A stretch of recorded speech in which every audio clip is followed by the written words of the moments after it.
Right, we are live. Good afternoon, everybody, and welcome to another chapter of Women in Business Lunchtime Chats. I'm here with Nicla from NiclaD Interiors. Hi, how are you today? Hi, hello. I'm very well, Georgina. Yes, thank you.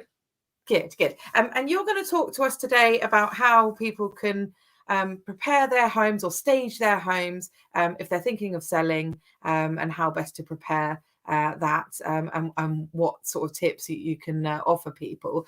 So we will fire away with a little bit about you and your business, first of all, if that's okay. Yes, absolutely. So, hi everyone. My name is Nicla, and I'm an interior designer based in Reading. I do specialize in biophilic design, which is, in other words, is like interiors for well-being. And I do love colors, so I mostly help my client to bring the colors outside in their home and making a really happy and colorful house. So, yes, that's in a nutshell what I do. I do help like homeowners to turn their houses into a really nice place where to grow kids, to have your family, and to create memories and make the best use of space as well, and best use of your home, really. Brilliant, brilliant. Okay, brilliant. So, in terms of somebody coming to sell their property, what would you say is the most valuable room in the house to concentrate their efforts on, as such? Well, it is really important. Everything is spotless, and to be fair, first impression counts. Yeah. So, probably the most valuable room is the kitchen. And my idea is that to give you some tips on how to renovate the kitchen on a budget friendly. And one thing you can do, for example, is paint the cupboards. You don't need to change them if they're in really good condition, but you just want to make it look like nicer. You can just paint the cupboards, and it's quite important as well that your kitchen is tidy, so maybe you can hide away the bulk um, object that you have on your countertop. And if the countertop is not in good condition, maybe it's worth replacing it. Sometimes it can be expensive, but to be fair, it's a good investment, because the kitchen is one of the room their family use the most, so they're gonna prospect buyers will look into it and see if it's in good condition or not. So definitely that. And also, like, generally speaking, make sure that the house is clean, is well lit, decluttered. So I would recommend as well to have, for example, the entrance in really good condition. So, for example, if people the seller have a front garden, make sure the front garden is in good condition, well maintained. That, for example, the entrance door is in good condition as well, and maybe you can make it a bit more inviting, giving a fresh lick of paint at the entrance. And Yeah. the same for the interiors. It's quite important that if there are things to be fixed, for example, they can have maybe holes in the walls or broken doorknobs. Make sure that all these tiny things are in place and in working order. Yes, and then also I was saying about windows, that prospect buyers, they look at this thing. So it's important that maybe if they need replacing, that you replace them, but at the same time to have the window cleaned as well, so Yeah. that would add a bit of light and sparkle to the room. And if it's a room, for example, that's not well lit, you can add some lamps, and make sure that in the dark corners you add some lighting, and make Yeah, sure. I love lighting. Yeah, on viewings, I do go around and turn on all the lights and all the lamps. I just love it. It makes it a home feel nice and warm and friendly, doesn't it? So yeah, I love Yeah, that it's tip. Yeah, inviting as well. For yeah, example, if you have visit on a chilly day and you have a fireplace, I do recommend people to put the fireplace on as well, because it gives the homely feeling and that coziness to the house. And it's been said, that people make up their mind on the the feeling, the sensation they have in a space. Yeah. So going back to the first impressions, like with the hallway when you're first entering the property, you know, they make their mind up almost instantly. So yeah, to get the entrance hallway looking as good as it can, and as light and spacious as possible, obviously, is key.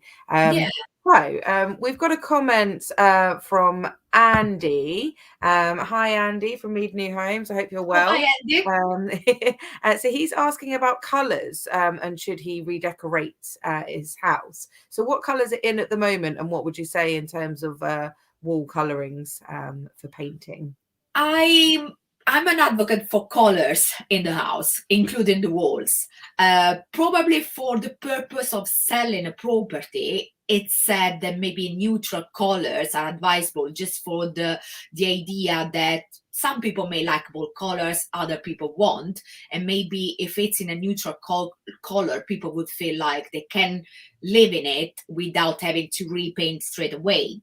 So having said that, as I said, I really love colors. And to answer Andy's question, I would say that green is still in fashion.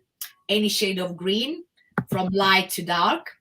Also, blue has been popular for a few years now and still is.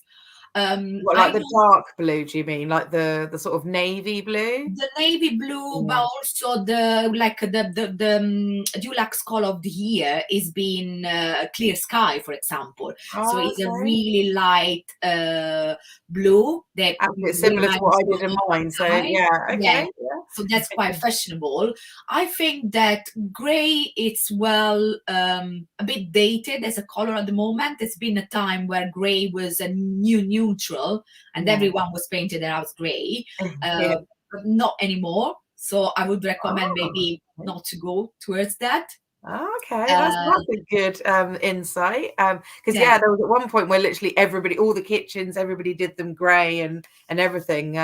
And so I was thinking whether that trend would change. So that's cool.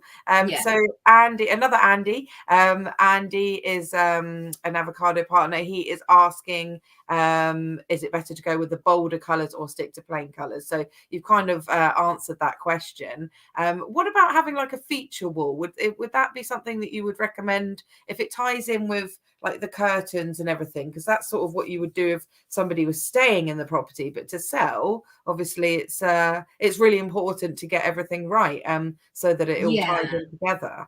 Well, personally, I think that feature wall are a bit dated as well. So I normally suggest having like color blocks.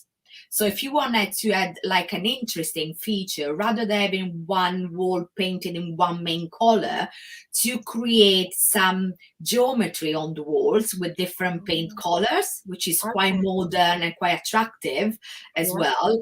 And maybe just to answer Andy's question, if you want to add bold colors, add that with accessories. So maybe with curtains, with cushions, with a vase, something that it's easy to replace, or anyway, prospect buyers, they're not going to have it there, but you can give a good example of a lifestyle, of a feeling of the room.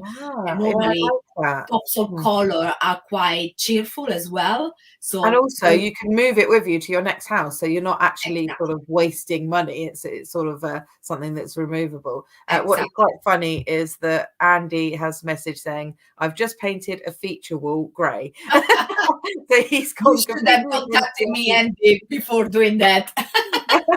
Yeah, he should have had a chat with you first. We're going to come to Sean, who's saying interior design is so important now. I love rooms which have a combination of spotlights and pendant lights to create different moods. That's a really nice point there with the sort of lighting. I think it is really important. And again, it's something, if you would just replace like the lampshades in your house, if they're a bit dated, looking a bit dusty, it really does bring a room together though, doesn't it? And it's so inexpensive and something that you can do to really create, a more modern looking home. But again, if you don't want to leave it, you just take it off your fixtures and fittings list.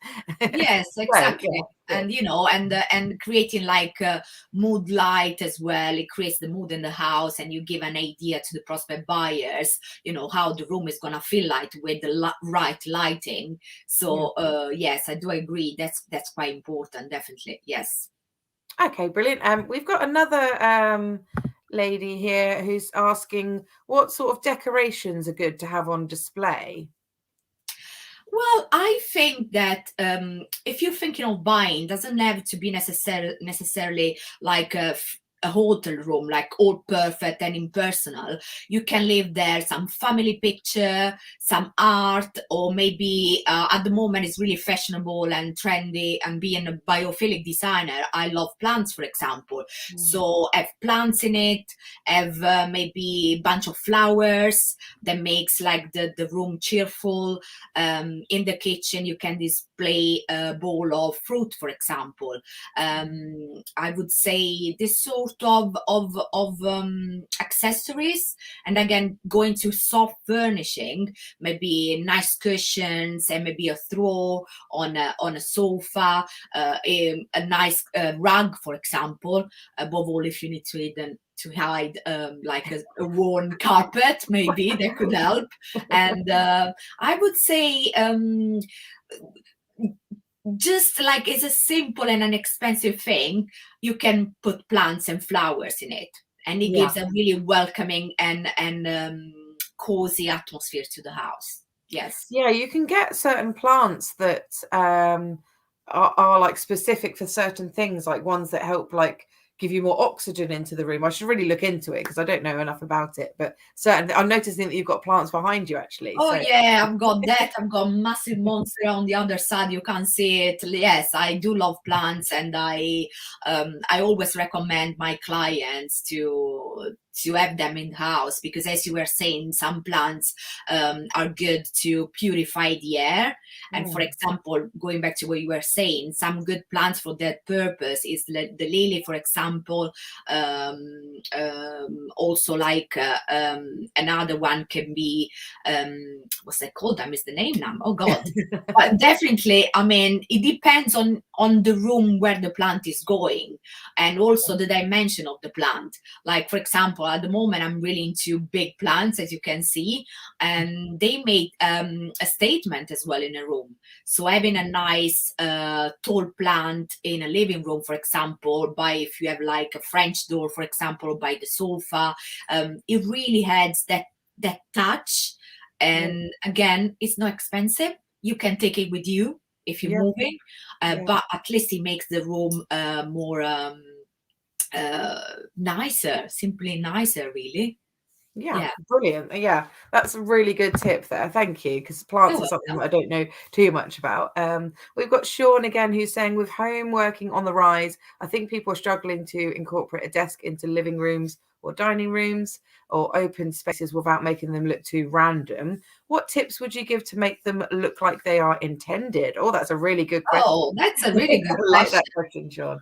Okay, well, yes, I agree with you, Sean, that this is like everyone is working from home, and sometimes people don't have a dedicated space. So for example, if you have a corner in the kitchen, maybe in the living room, and for save space, there are some options. They are like a wall mounted desk that they can close, so you can open them up when you need them, and when you close, they look like a simple shelf where you can display object, and that saves you space, and it can just be disappear when you don't need it, for example. Or you can create a corner maybe as well dedicated to your office space, also with a lick of paint. Like I'm trying to do that to my husband now, where he's working. There's a small room, and what I'm trying to convince him to do is to paint like a nook on the wall, so a different color, so like he feels like that space is dedicated to the desk. So it's like spacing the room. So it's got zoned areas as exactly such. zone areas with different paint on the walls as well. That's quite a good use. It's not expensive either, because you just Yeah. buy a different color paint and that's it.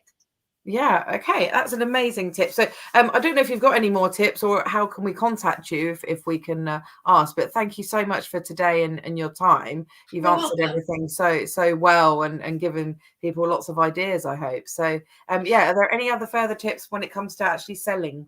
Yeah, probably one easy tip could be, if you have a dark room, maybe apart from adding lights, you can use as well mirrors, because mirrors reflect the light. So Yeah. it makes the space immediately feel brighter and larger. So that could be one last tip. And yes, if any of you would like to have advice on how to stage the house for selling, I do offer home consultation. So you can easily email me at info@NiclaDinteriors.com, or if you go on my website, you'll find all the information. The website is NiclaDinteriors.com. Really easy to remember. Otherwise, yeah, just send a message, a comment here, and I'll you can reach out through Facebook as well easily. Yes, it's really Okay. easy. So We'll put links in the comments so people can get in touch with you directly. yeah. But yeah, for now, thank you so much for your time. I think there's a lot of value in that, and I think people will really appreciate your tips there. So thank you so much. And yeah, it's been amazing having you on and talking about your business. So Yeah, thank you very much. likewise. Thanks, Georgina, for the opportunity. And No yeah, just problem. wish you all a really good Monday. Okay. All right. Thank you so much. We'll see Thank everybody you. real soon. Take care. Bye.